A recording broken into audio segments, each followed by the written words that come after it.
Om Sadashiva Samarambam Shankaracharya Madhyamam Asmadacharya Paryantam Vande Guru Param Param Vishvaro Guratmeti Murti Veda Vibhagine Vyomabda Vyaktadehaya Dakshinamurtaye Namaha Sava Vedanta Sedanta Gocharam Tamagocharam Govindam Paramanandam Satiguru Pranatoshmaham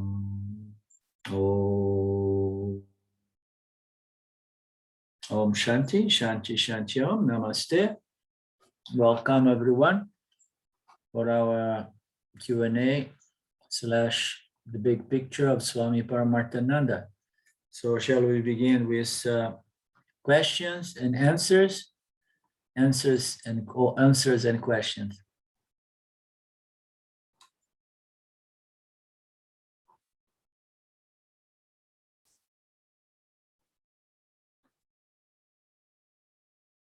Otherwise, we go to the big picture. Shall we go to the big picture?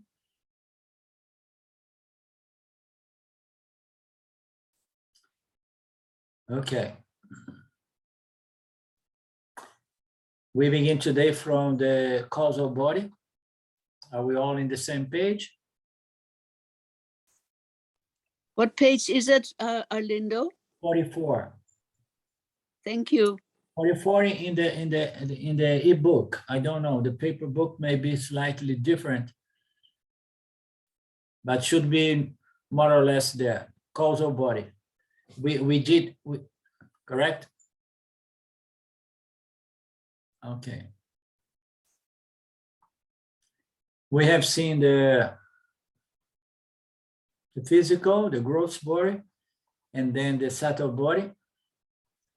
The subtle body is something that it gives us more fun to talk about the subtle body because the jiva is very intimately related to this subtle body, the mind, the ego, the intellect, and the pranas, and everything. I mean, we are very much familiar with these functions of our human experience that although invisible, they are yet tangible, not physically tangible, but we can easily objectify the subtle body and objectify its functions. So it's not something too abstract to us.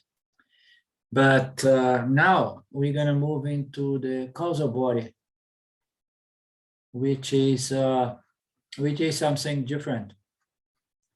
It's a little more abstract. The last of the three bodies is called karana sariram, or the causal body.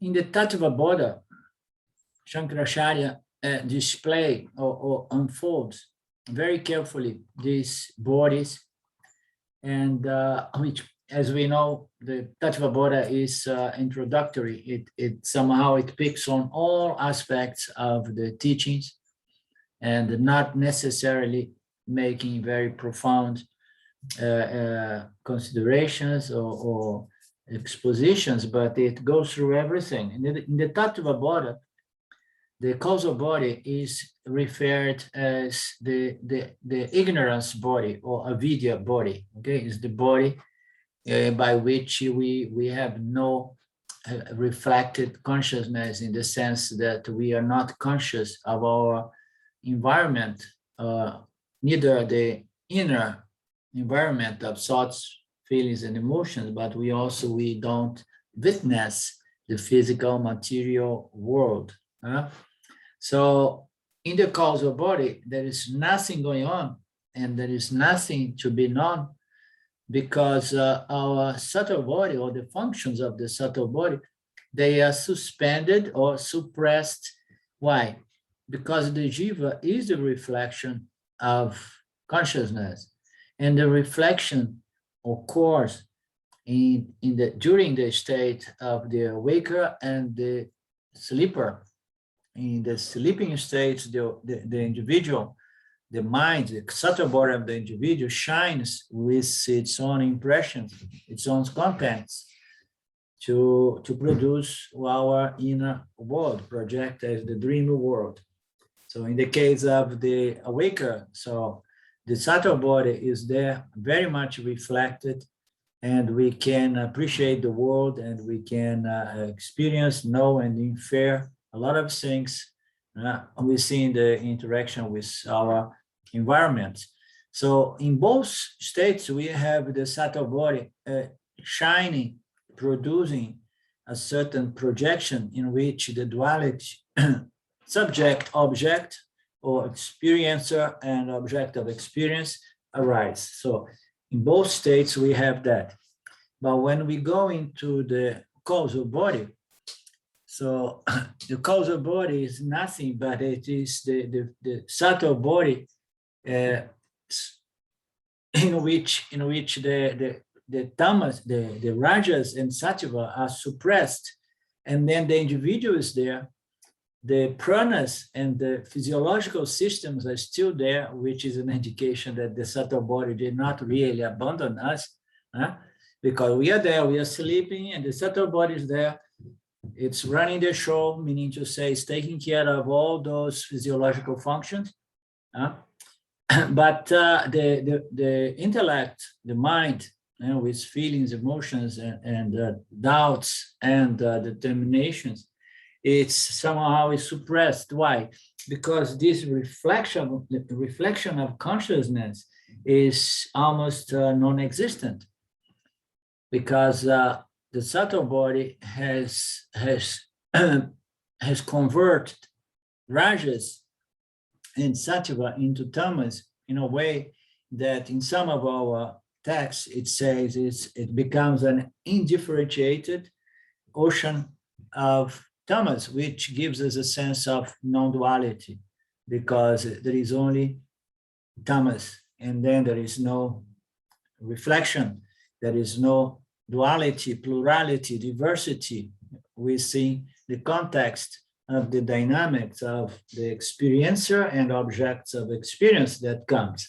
So none of that is there.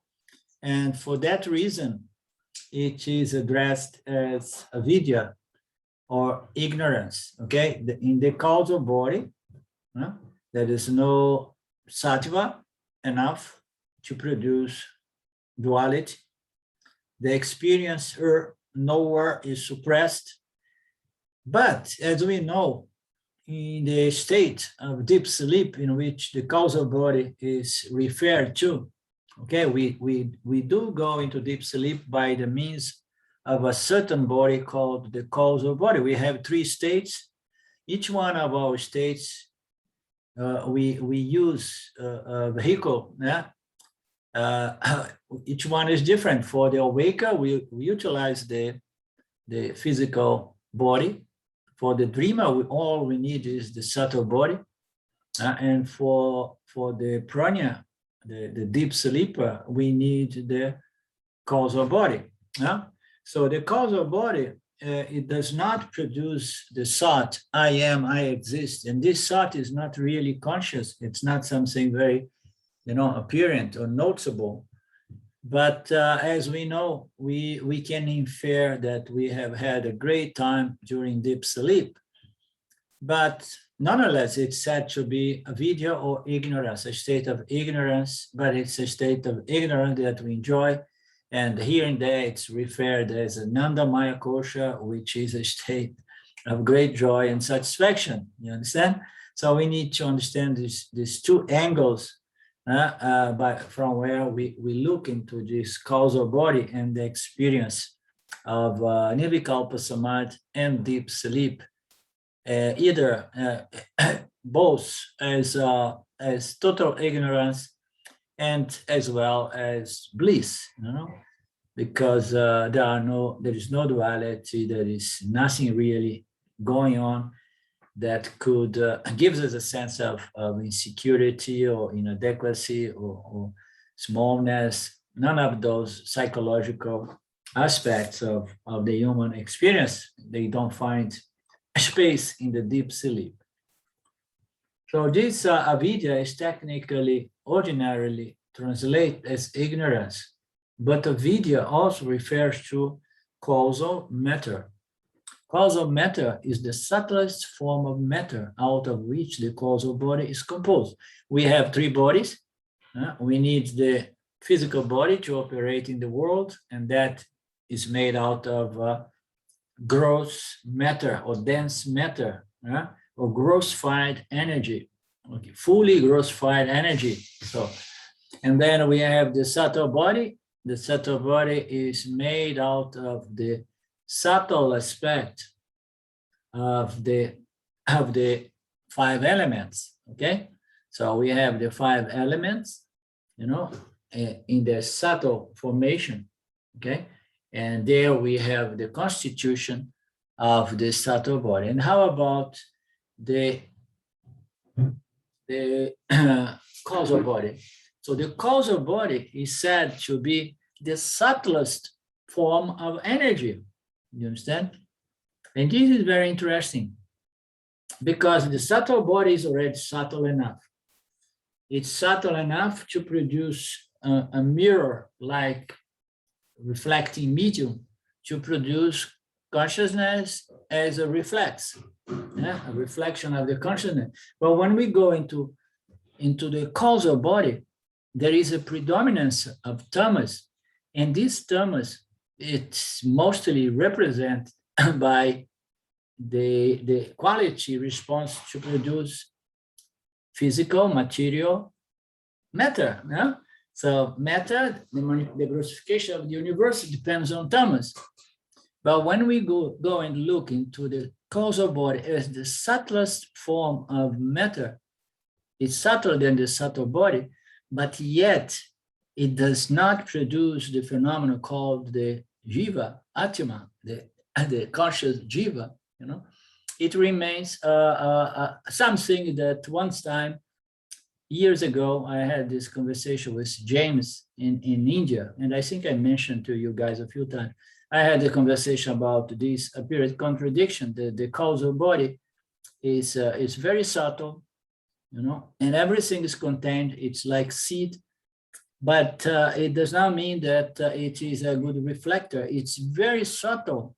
It's very subtle, but it does not reflect consciousness. You understand? And yet, it is far from being a physical body. It's even subtler than the subtle body. So, you are saying something, Ling? No, not really. I'm just, it is a conundrum. Yeah. Confusing. Yeah. So let's go about here and see if something pops in my mind, because to me it remains still a little bit, unclear how this extremely subtle form of energy, it's energy that's extremely subtle. It's so subtle that it does not produce the Jivatma as we know it, but it does produce a Jivatma, and this Jivatma is the Pranya Jiva. But this Pranya Jiva, it enjoys the peace of Anandamaya Kosha, but this peace is not a conscious, as we know it, experience of bliss. It is kind of subconscious experience of bliss. So in which way this matter is so subtle, and for what reason this subtle body, this extremely subtle body, subtler than the subtle body, does not cause the Jivatma as we know it, although it still produces the Jivatma, which is the Pranya Jiva, you understand? But the Pranya Jiva does not experience the I, so I and those, I and that, this sense of relationship with other objects. Let's see what Swami Paramarthananda, how he enlightens us here. Science tells us that matter is indestructible, and yet we often talk of the destruction of some particular thing. What we actually mean is that this object has gone back to its original unmanifest form. This is similar to the destruction of a wave on the ocean. When the wave is seemingly lost, the material of the wave has merged back into the ocean. Having returned to the unmanifest state as the ocean, it will again come back into the manifestation as another wave. And so the process goes on. So this is already a nice pointer here. It says that the Jiva Atma is there, but it goes into a unmanifest kind of form, although it does not go out of existence. It remains there, the individual soul remains there, but on a different state in which the subtle body and the physical body are no longer manifest. I mean, they are still there, because when we sleep, when we go into dreamless sleep, the physical body is there, the subtle body is there doing the prana job, as I mentioned, but yet the ego and the intellect and the mind, they are suppressed. Even the memories are suppressed. So we don't have any of that. It remains unmanifest just to come back. It is the seed body, sometimes referred. So nothing is destroyed. The physical body is not destroyed in that concept, in that sense, and the subtle body remains there as well. When the wave is seemingly lost, the material of the wave has merged back to the ocean, into the ocean. Having returned to the manifest state, we saw that, and this process goes on. The scriptures say that during Pralaya, the total dissolution of the universe, everything goes, the gross and the subtle bodies resolved back into the invisible, unmanifest seed form. This unmanifest form is called the causal body. So he's presenting the causal body from the micro standpoint, the individual causal body, and the causal body of all individuals, or the causal body of the universe, everything being compressed, so to speak, into an unmanifest seed form.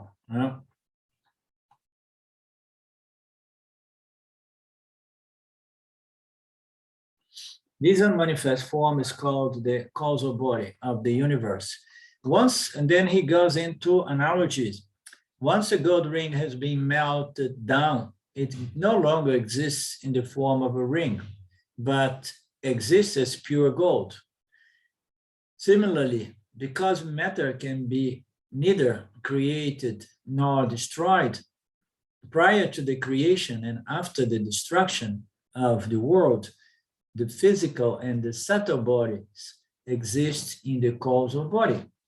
Since nothing can be really destroyed, and nothing can be really created, and then we can only understand that if things can be just transformed from one state or one form into another, and this is a conclusion of the sciences long before already.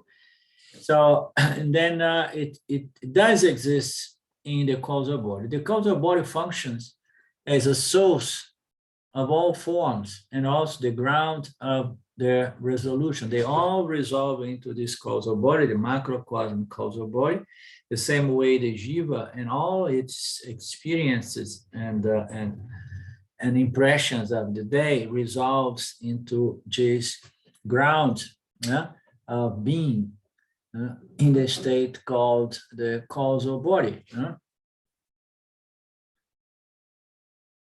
Much as gold is the origination of all gold ornaments and also their resolution. So everything resolves back to gold. As we know, we can melt any ornament of gold, and then we have pure gold.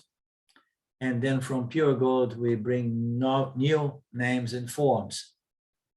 Unlike the gross and physical bodies, the causal body is not experienceable to either myself or others.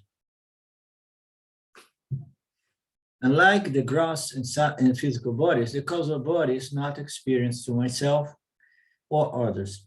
So we looked into that, I think last class or the previous one, that the physical body is experienced by us, and most everybody can also experience our physical body. If they have eyes, they see.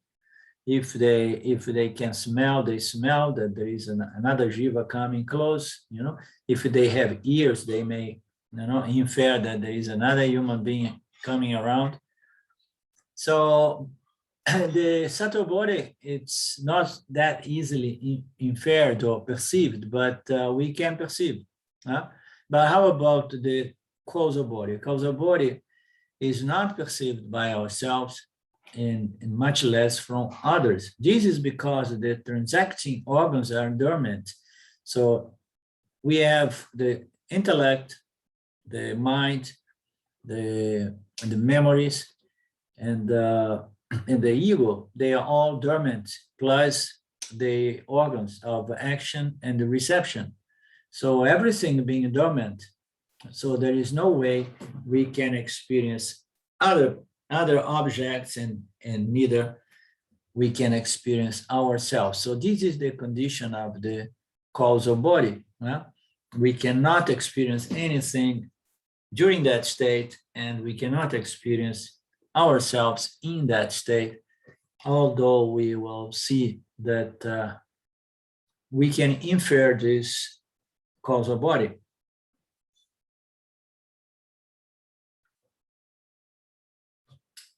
This is not a totally foreigner kind of concept, because psychology brought us to terms with an aspect of our human experience called unconscious mind or subconscious mind. And we know that the mind of the individual, according to psychology and so on, the mind of the individual is just the conscious mind of the individual is a small tip of the iceberg, as they say. The majority of one's mind is suppressed, or it is compressed in another memory or external or internal hardware, in which we are not really conscious, but often we can call forth, we can go down those files and bring back some things that was just subconscious. Now, thinking and perception take place in the subtle body alone, but the causal body is that into which the physical and the subtle bodies have been resolved. It is a state of blankness, transactionless state in which the body, the mind, and perception of other phenomena have ceased, making discrete experiences impossible. Although the causal body cannot be experienced as an object, it must exist because of the law that the law saying established that matter can neither be created nor destroyed. So if nothing can be destroyed, if things can only be transformed, and then it's easy for us to understand that the subtle body and the physical body, they disappear and appear every day, and they must disappear into something, and they must come out of something, okay? So, and this something is not really nothing, but it is what we call the causal body. The causal body is fully unmanifest. In Sanskrit, it's called nirvikalpa, which means a state in which all distinctions between subject and object are resolved. So there are no duality. The fundamental duality subject-object is resolved or dissolved or suppressed. So having no duality, the individual experience great peace and satisfaction, because duality, diversity, plurality is the problem. That's why it's so important to understand that the true nature of everyone and everything is non-dual consciousness, because then we can minimize, if not neutralize, the discomfort of living in a dualistic, pluralistic, real world in which everything is a danger to everything else. You understand?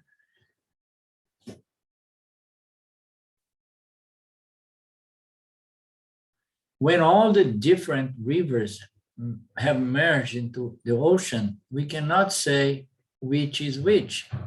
So when we have the two bodies merging into the causal body, we have no way to say, no, what is my physical body, what is my subtle body? They have merged into the causal body. The same way, these three states is all like that, one state, another state, and then both merge into the Anandamaya Kosha, which is the causal body.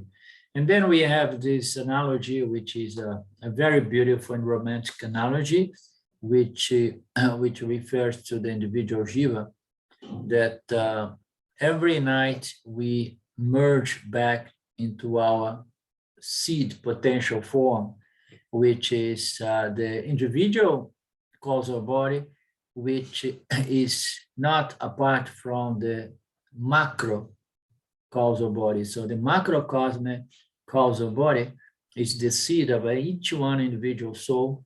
And every day we rest, deeply in this macrocosmic causal body.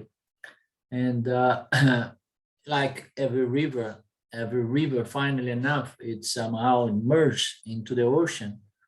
And then, and without any anxiety, because the river is full confident that it's not going to go anywhere, because the ocean is going to receive the river, the sun is going to evaporate the water of the ocean, these clouds are going to move to the mountains, and they are going to produce again more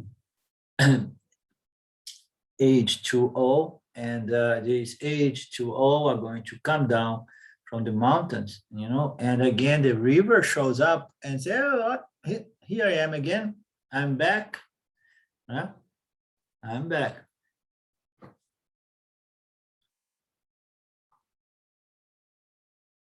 So the jiva enters this state of dissolution every night without any problem, and he comes out of this causal body, this macrocosmic causal body, and the micro and macrocosmic causal body. We cannot say it. We know that all rivers are there, but cannot say which is Ganges and which one is the Amazon River. The distinctions are unclear.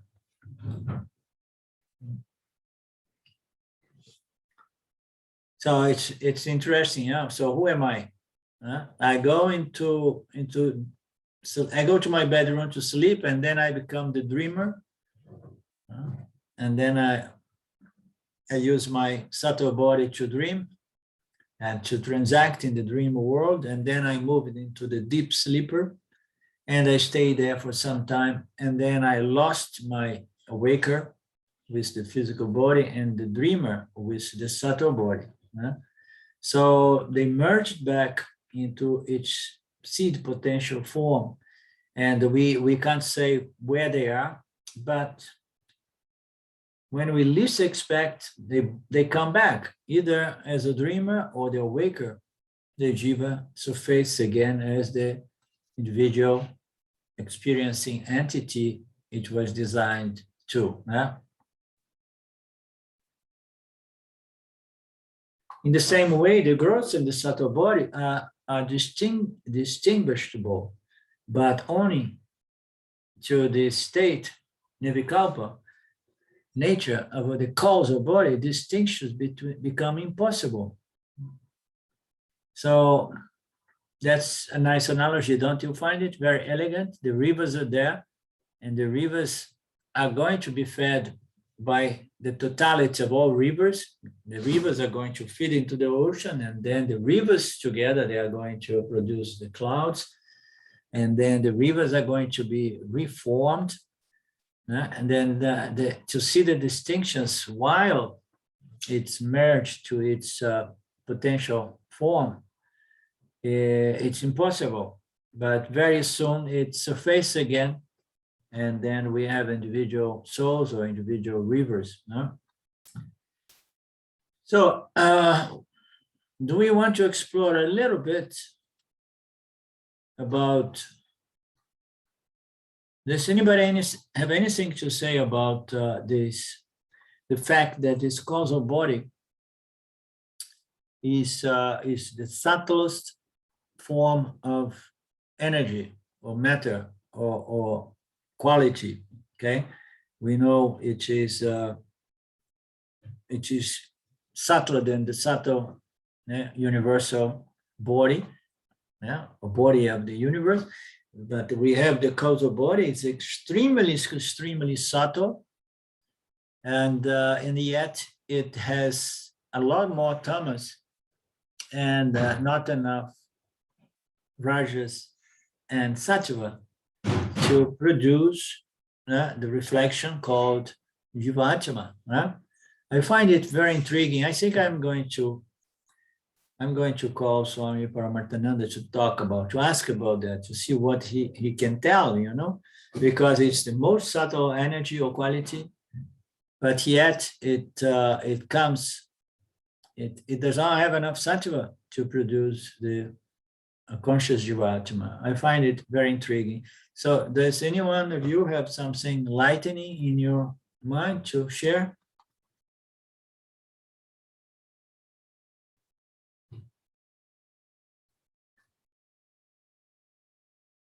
Arlindo, I remember that, well, it seems to me it's just that we're thinking as a jiva, and we're, why can't the jiva have this reflection, that most subtle reflection? But I was thinking the other day that there's actually no evidence when you wake up in the morning and you think you're a person, that, I think I'm Lynn and I have my story and everything. I just don't find a lot of evidence for the fact that there was ever a moment before the present moment. Because the whole story of Lynn is just a thought that is showing up in my awareness. And I've been having this strange, the first time I realized there were no others, I got very frightened. It was just scary. And of late, I realized there are no others, and it's just clear to me that there are no others. So the whole thing about through the different bodies that we allegedly migrate through in time, it just never happens really, does it? So how about that? Where are we going to go from there? Lynn is bringing the ultimate truth. Yeah, so I mean, everything is a thought, and we don't really, there is no evidence, as she puts it, that I exist as a person, because the thought, Lynn, is a thought that now is present, before it was not present. And a lot of the time it's replaced with thoughts about other things and people and so on.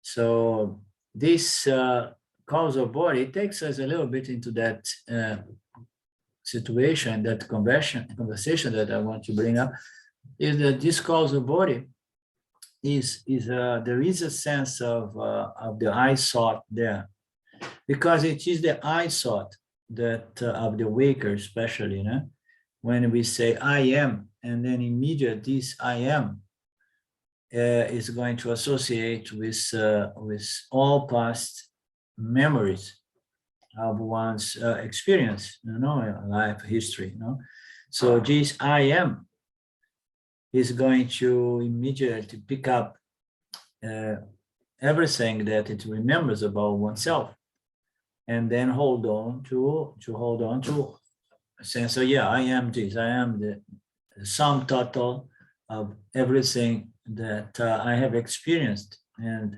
I remember. That is the lean.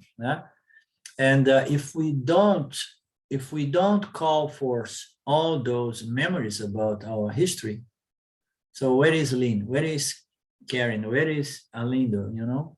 So we are just in that kind of condition, that there is just this sense of I am, I exist, but I don't find any ideas or memories or impressions that I could say yes. And by the way, I remember what I ate yesterday.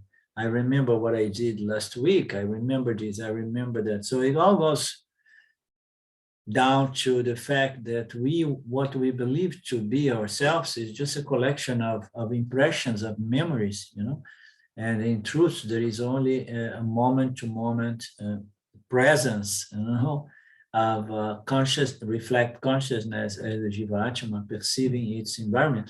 If we could erase all our memories, just imagine the situation.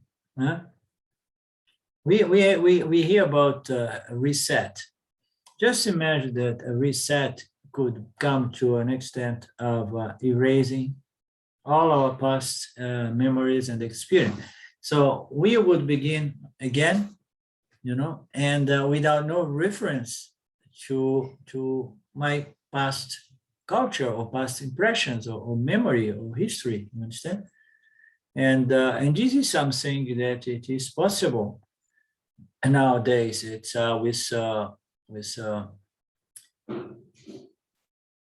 it's a kind of social or neuro engineering, that people can just erase one's memories and start fresh again. I mean, we try to do that. It's very interesting. I have been doing some work to heal my joints and so on, and they do some treatments that just erase sensations, which associate with memories that cause the pain. So on a different level, And I did not do that, but it's one of the strategies in this modern regenerative kind of science, So it points to the fact that what we believe ourselves to be is just a thought, a memory, an idea, a notion about what I have experienced and done, which defines myself. So the causal body is said to have still I thought. There is an I thought there, but this I thought is a very, very poor reflection. Going back to what I was saying at the beginning, there is a very, very poor reflection. I mean, leave alone the fact that it's the subtlest form of reflecting medium, that although it's very subtle, it's not very reflective, but yet it's so subtle, but it's not reflective enough. Maybe because there is not, I don't know. It's difficult, but it does not produce the reflect consciousness as the Jiva-Atma. But the scriptures say that yet there is a reflection called the Pranya Jiva reflection. And it is this Pranya Jiva using its own causal body that experience the absence of duality, and without duality, it experiences peace.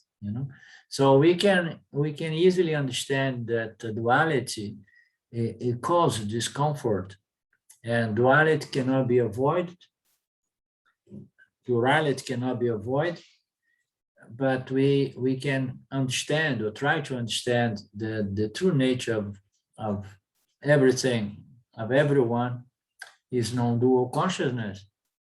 And then understanding that, it minimizes big time all the difficulties derived from from plurality and duality. And so it is a fact that we enjoy the deep sleep. We really enjoy the deep sleep.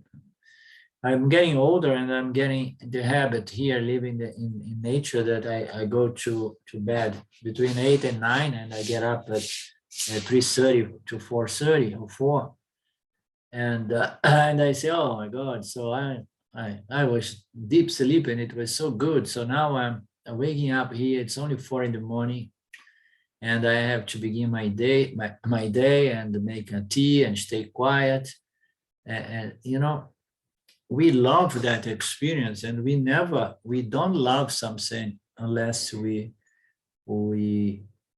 experience that and we appreciate. I'm sure that I experienced through my causal body the state of ignorance or deep sleep. Understand? I'm sure that I do that. So we are not absolutely totally unconscious about that state because we love it. If we love it, it's because we experienced and we enjoyed it. Yeah?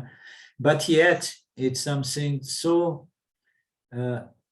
unsubstantial, if I say the word, that you don't experience any other thing but only this subtle vrit I am without anything other than myself. That's why it's often referred to bliss. You understand? Because if you experience I am and there is nothing but myself, it means to say I experience my non-dual nature, my limitless nature as one without a second. You understand? So it's so good to forget that I am and I have a life history and many more memories and things, no? And responsibilities and preoccupations and so on. It remains the fact that I never quite get clearly to understand this apparent contradiction, why something that is the most subtle form of energy does not constitute a reflecting medium to produce Jivatma in its full potential, you know, in its full intellectual capability. It's very, very subtle, but it's not a reflecting body, a reflecting medium, you know, which is interesting. Because of the moment that we have a reflection, immediately the world comes into play. You understand? The moment that the subtle body comes, and then immediately that reflecting media is going to produce the others and the world, the universe. You know? And then we are back remembering, recollecting, oh, yes, oh, another day, and I have to do this, I have to do that, I have that problem to solve, and so on. So it is interesting to see that I am there in deep sleep. I know that I am there, and there is nothing other than myself, because somehow the projector or the reflecting medium is somehow, it does not reflect, does not produce otherness, and there is only oneness. All of that serves as hints to the fact that our true nature, non-dual consciousness, is indeed the only source of joy and peace and satisfaction, you know. And we need to understand that so that we can live through the awakening state, still experiencing a certain degree of non-dual happiness. So, as to say, you know, non-dual experience. You know, the duality of the world is there, but you see it as just a superimposition or a projection in which everything is only consciousness. So that's That seems to be the only way to experience Anandamaya kosha in a valid way, because otherwise every creature in the world experiences this bliss of deep sleep, but that does not bring anybody peace and satisfaction in the awakened state. And then when we come back to the awakened state, still we need to go about doing our things to secure, protect, and find fulfillment and satisfaction here and there, right? Anything else, Claudio?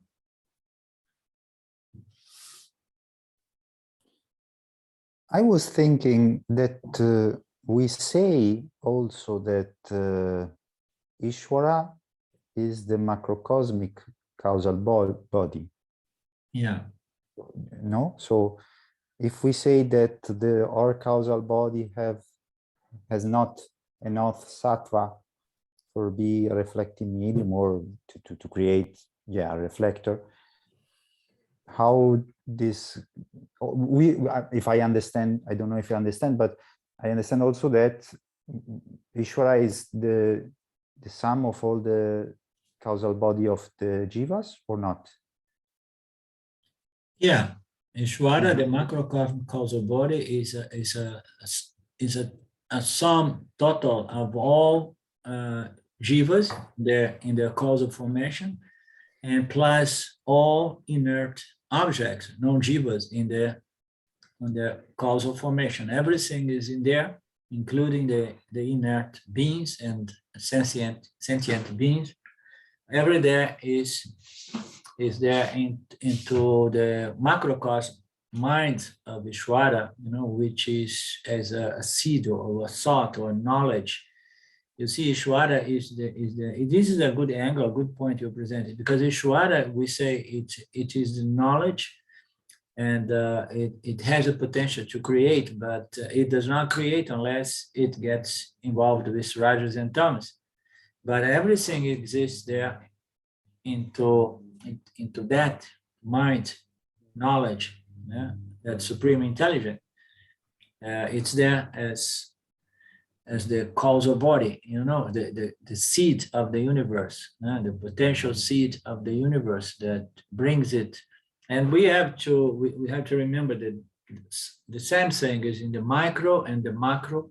The same way the jiva goes back to its seed causal formation, the universe as well goes back with all the jivas and the other objects, inert objects. Everything resolves back into this macrocosm causal body, which is not much different than to say that everything resolves itself back into the mind of Ishvara. The mind, Ishvara being the intelligent cause of the universe, it holds everything as pure knowledge, and then get involved with rajas and tamas, allows Ishvara to produce jiva and jagata, as we know.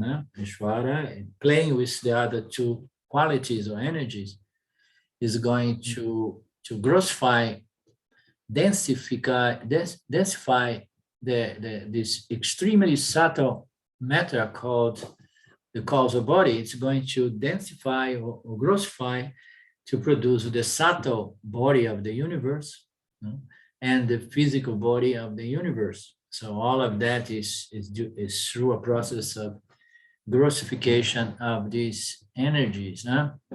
So Ishvara is there, it's pure intelligence, and we cannot say that Ishvara is avidya, because it's, because we have it's the first byproduct, the initial byproduct of Maya is this shine, this reflection in the sattvic aspect that contains the seed of the universe as pure knowledge.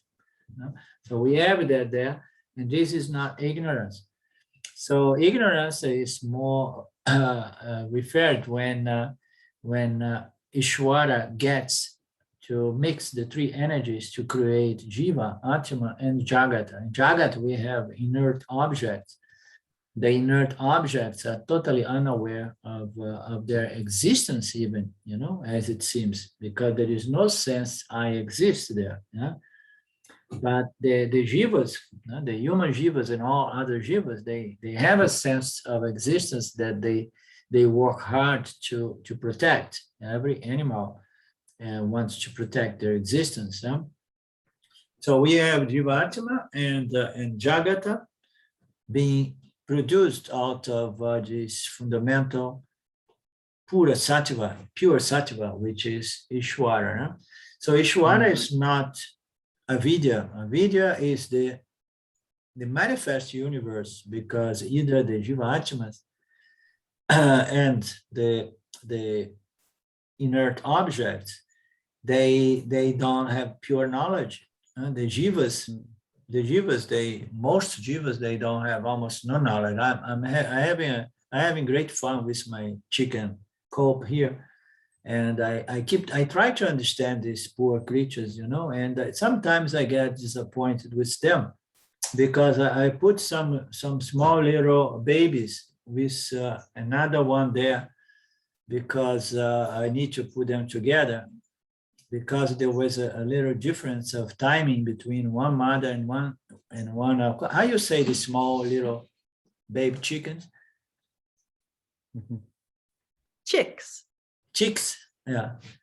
And then when I see the mother is beating up the other little baby, beautiful small creatures, and they're beating up, and the bigger brother start rejecting and also, so they almost killed one of these. I say, I mean, this makes no sense, they are so ignorant and they don't have much sensibility. So the jivas, they don't have much knowledge. Yeah? We all are subject to this avidya, although only the human jivas are accountable, because we have a little bit of sattva that allows us to learn and understand certain things, and then the other creatures, no, they are all innocent.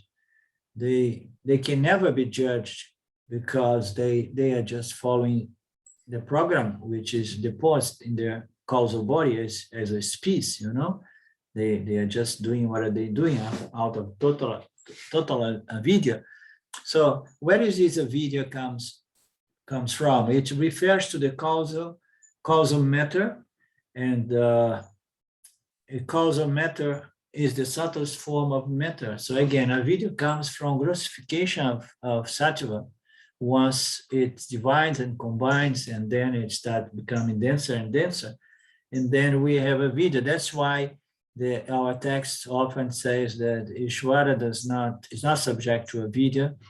Ishvara is not subject to any of the mess and injustice and pain and suffering of the world, because it's pure sattva. The suffering we see in the world is due to avidya, because the jivas, the ones that are accountable for what they do, they don't have enough understanding to act in a certain way in which all beings could live in harmony, So Ishvara is totally free from any guilt as being responsible for what happened in the world. In fact, what happened in the world is intelligent design to produce suffering to us. I mean, have you ever thought that suffering is good? So we learn and grow through adversity. Yeah, in the United States, there is a nice proverb that says, "What does not kill me makes me stronger." So maybe in other countries as well. So if we don't have these adversities, this suffering, these difficulties, we may never really question the system to get out of here. You understand?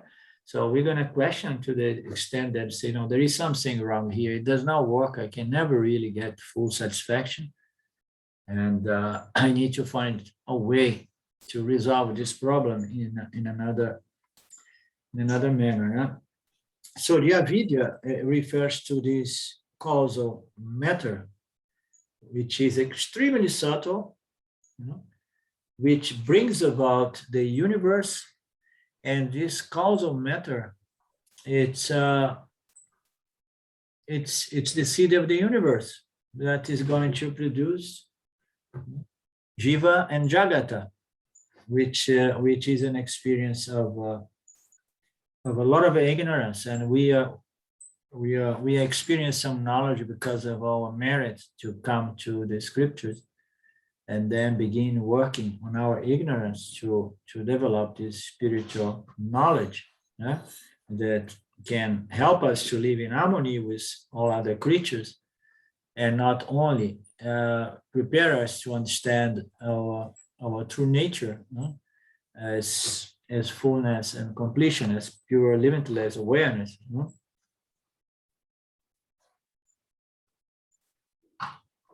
So I don't know, what do you think, Claudio? Going back to what you said. Yes, the fact is that no, I only had this doubt that in the causal body of the jiva, it is avidya, but in the macrocosmic causal body, there is pure sattva. So it is could be, but if I understand what you say, it's that it grossifies to create the jiva, it mixes up with rajas and tamas, and there creates avidya, right? Yeah, the macrocosmic causal body of the universe, the macrocosmic causal body contains everything. It contains even avidya related or accounted to the souls of all jivas, because this avidya is only relevant to the human jivas, because Ishvara has this saying, okay, I'm going to provide these people with a certain level of discrimination, so that they can choose between good, right and wrong, good and bad. You understand? So the moment that we have that intellect, and then Ishvara gets in trouble, because he says, oh my God, I gave these people free will and the discriminating faculty. And now I have to keep track of everything they do, so that I can make them accountable, so that they can understand if they violate my laws, they are going to suffer. Therefore, the first step is not to violate the cosmic universal laws. So we get this ability, and then we understand that we are subject to a lot of ignorance, and that's where this avidya come into play, only really relevantly speaking in regards to the human jiva, because we have a little bit of knowledge and a little bit of ignorance, as we hear James say sometime, a little bit of darkness and a little bit of light. Living in the twilight zone. Now we live in a twilight zone all the time. A little bit of light and a little bit of darkness, meaning to say a little bit of sattva in our intellect, but influenced or conditioned also by intrusions of rajas and tamas, that makes us subject to ignorance, because ignorance only stands against knowledge. If you are totally ignorant, and then there is no way to put that against knowledge. But if you have some knowledge, you have some ignorance, every human being comes with some vasanas based on knowledge and some based on ignorance. And then immediately we have this inner sense that we did something not good, and I can feel it, I can sense it, if I'm not a psychopath. A psychopath is someone who can do anything, harm anyone or everyone without any sense of guilt or empathy or sympathy or regret. You understand? So most human beings, we have this inner instrument that tells us, oh, I'm doing something here that it must be ignorance, it must be wrong, because it's causing suffering to myself and others. Huh? So that's where avidya comes. And avidya remains avidya, although not manifest in the macrocosm, causal body, Vishwara. In the mind of Vishwara, it contains the ignorance of all jiva, ignorance and knowledge which belongs to the jiva, human jiva, is contained in the projection, because Vishwara has to keep it all in account to make sure that it unfolds our prabhupada karmas to precision, to each one of us individually. Just imagine what a job Vishwara has.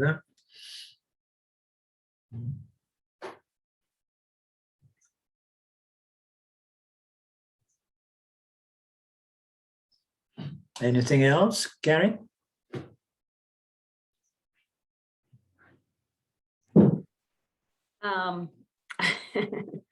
Contemplation, I guess. It's overwhelming when you look at, our human mind can't understand that. It's too huge. It's Too huge. It's too huge. I understand the phenomenon and the way this universe comes, unfolds. I mean, we can never really grasp. That's why it's said that the causal body is something not really comprehensible to the human intellect. We can get a little hints here and there of Maya, which is synonymous of the macrocosm causal body, in which we resolved every night in deep sleep. Understand? We disappear in that seed of the universe. So it's said that we cannot really clearly understand it because it's not comprehensible to our intellect. But we understand that there is something as a cause, because this is a manifestation based on cause and effect. And we understand that nothing comes from nothing. Nothing can be really created, and nothing can be really destroyed. And just like the river going back to the ocean and again going to the skies to bring in the formations of the same river again and again. So the universe also does follow its law, cyclical law of seed form and then manifest form. And but how that works and how Maya Ishvara hold it all there in the seed of this beautiful tree. And every tree produces seeds, and the seeds they move with the birds and the winds. And then when you see there is this little thing growing, and then you cannot believe it. How can this little seed have the knowledge of producing a tree? And grow and grow and grow. So all of these mysteries, it's wonders, I mean, like, wow, it's unbelievable. So we can't really figure out. Science will never figure out because science does not understand that there is a causal body and then there is Brahman or Paramatma or consciousness, pure limitless consciousness, which is not the human mind or human intellect, So science believes that matter comes from nowhere or comes out of itself, and which is an absurdity, because on the other hand, it says that it never comes from nothing, because there is no beginning of matter. There is just a process of destruction, and there is not a real destruction, but only conversions or transformations, as they say, energy into matter, matter into energy, energy into matter. That's that much far they come. You understand? They go. Anything from you, Mark? I need your help, when we start talking about Maya and causal body. I need help. Well, I was thinking it's interesting that the causal body is not divided by the Rajasic causal body and the Tamasic causal body. because the sattvic causal body could be like Claudia was saying, Ishvara manifesting, or Ishvara. The Rajasic causal body also is needed for the construction, for the cause of the universe. And the Tamasic causal body could be in the form of the causal body of the jivas. So that was my first thought when you were talking. But I was also thinking that we can't know the causal body because Satchitananda, when it shines on the subtle body of the humans or the jivas, it shines on the intellect ego aspect. And of course, this is much more gross than the causal body. And so the ego doesn't exist within the causal body, in which case it's very difficult to identify with the causal body. So these are my 2 points that I was thinking as this discussion was going on. Very nice contribution, Ma. I'm gonna listen to it again to see if I get get more insights into what you're saying. Very nice. Yeah. Okie dokie. Nice conversation. Good to be with you. Glad to see Elizabeth coming back and Karen coming back as well. I have Ruth sending me a message saying that for some personal reasons she's not going to be showing up, but she's watching everything on the recorded videos. And we have a big crowd today, the 6 of us, much better than the 4 of us. And we'll see. We keep moving, keep doing this good work. Om Purnamada Purnamidam Purna Purnamudachyate Purna Purnamadaya Purnameva Vashishyate. Om Shanti Shanti Shanti. Thank you, Lord. Thank you, my friends. Namaste. We meet again soon. Love you. Big hug. Thank you. Thank you. Thank you. Ciao.